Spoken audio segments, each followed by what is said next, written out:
In the previous episodes, we have discussed about what if Smith, Warner, and Bancroft never got banned for the Sandpaper Gate. So, hi friends, I'm Garvit, and this is the episode 4 of What If the Sandpaper Gate Never Happened. This episode is going to be a big one as we are going to discuss the Australia and India series across all three formats. So let's begin without wasting any time. Talking about the T20s, it was rain affected already and it would have been drawn. The second match, there was no result due to rain. First match also there was DLS. So the result would remain same and the series would be drawn. Let's begin with the prestigious Border Gavaskar series. The test series, let's begin with test number 1. In the first innings of the first test, Cheteshwar Pujara scores a brilliant 100 and tackles all the pace of the Australian fast bowlers like Josh Hazlewood, Mitchell Starc, and Pat Cummins, while the others are not able to do something special. And India are restricted to 250 runs by Australia. There is some nice bowling from Hazlewood, Cummins, Starc, and Lyon, all their four primary bowlers. Warner plays a really good innings of 80 runs and Bancroft struggles. He plays pace wisely and gets the new ball old, but when spinners come, he gets out early courtesy of Ravichandran Ashwin, while Steve Smith also gets out of the bowling of Ravichandran Ashwin on a low score of 15 runs. Then there's a bit of a collapse until Travis Head settles their batting and scores a nice innings of 70 runs. And Australia got a short lead of 15 runs. When India going to chase, the top order fails. The openers get out quickly, but the dependable middle order of Cheteshwar Pujara, Virat Kohli, and Ajinkya Rahane settle the batting and help them reach a score of 307 runs. Australia have a target of 292 runs, but due to some good bowling display from Ishant Sharma and Mohammad Shami, David Warner and Cameron Bancroft get out early in the inning. Steve Smith settles a bit, but Jasprit Bumrah ultimately gets him out. Tim Paine holds the innings and plays spin wisely, but India win by a short margin of 20 runs, which is still a big loss for Australia because they had lost against India, which is one of their biggest competitors, and Steve Smith is still not happy, both from his batting form as well as his captaincy. In the first innings of the second test match, there is a nice batting display from Australia. David Warner scores 40 runs.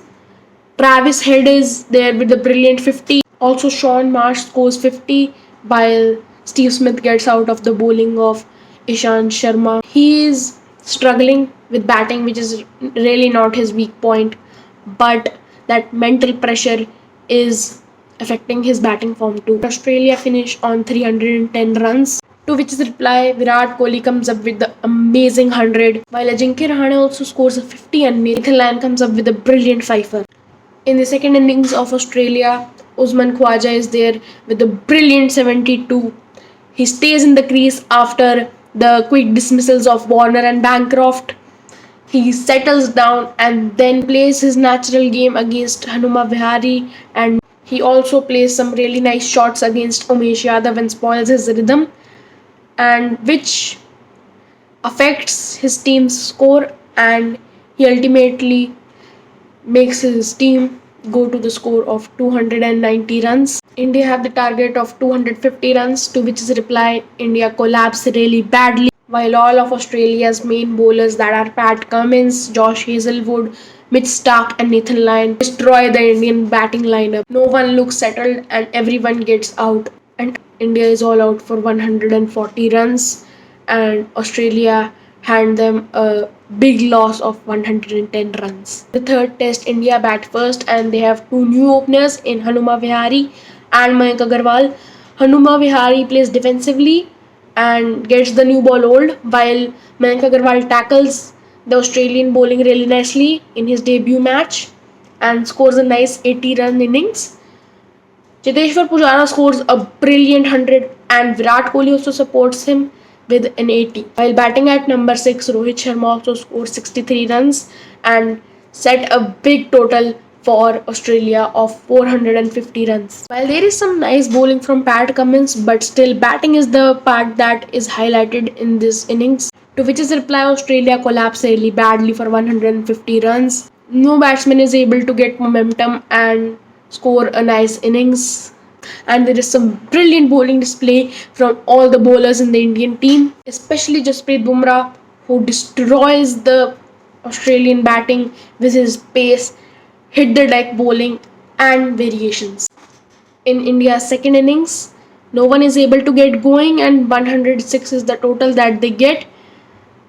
Mayank Agarwal is the only batsman who looks in good touch and scores a nice 40-run innings, while Rishabh Pant also scores 30 runs, but ultimately India declare their score on 106 for 8. In the fourth innings, Australia gives a good fight with steady innings from Pat Cummins and David Warner, but still they are not able to get the total required and get all out for 280 runs and fall short by 117 runs. In the fourth test, first innings, India get going with the bat. There are some brilliant batting displays from Mayank Agarwal, Chiteshwar Pujara, Rishabh Pant and Ravindra Jadeja. Especially Chiteshwar Pujara and Rishabh Pant, who scores big daddy hundreds. They don't stop for hundreds. Rishabh Pant scores 159 and Chiteshwar Pujara scores 193. While Ravindra Jadeja aggressively supports Rishabh Pant with an innings of 81, and these both are the highlights of the innings as they both play attackingly against Nathan Lyon. There's also a good bowling display from Nathan Lyon, who takes 4 wickets but also leaks many runs. While Australia get all out for 300 runs as no one comes up with a substantial innings. We see 50s, 30s, 70s. We do not get those substantial innings of more than 100, 150 runs. Warner scores a nice 80, but still that's not enough, and Australia get all out for 300. While there's very less time left, and as soon as the Australian second innings starts, the match is over and the fourth match is drawn. Hence, India wins the series 2-1, and Steve Smith is still in a big problem. He's not able to settle the team lineups. He's not able to perform with the bat. He thinks that he isn't up to the mark with his captaincy too. Now let's go on to the ODIs. In the first innings, Australia batsmen collectively score 280 runs. There's not a such substantial innings. As I said, the Australian team performs in bits and pieces, and the only batsman who stands apart is Peter Handscomb with a nice 73, and there's also a 50 from Shaun Marsh. To which his reply, India's batting doesn't go as expected at the top and they collapse, but Dhoni and Rohit settle the innings, but ultimately they are short because of the slow pace, as they had to settle down the innings after a big collapse that costed them the match. While the other two ODIs are comprehensive victories for India, India dominates this series, and Steve Smith, as I have mentioned many times before, is still questioning himself. And to know what happens with him next, you know what to do. Subscribe to my YouTube channel, follow my Instagram account, and also like this video. We'll meet you in the next episode. Until then, thanks for watching. Sleeping on me at my feet is where you'll lay. And take your head down on your knees like you pray. It's cool, I continue to kick, push like Lupe. But if you ain't grinding with me now, the grind is where you'll stay.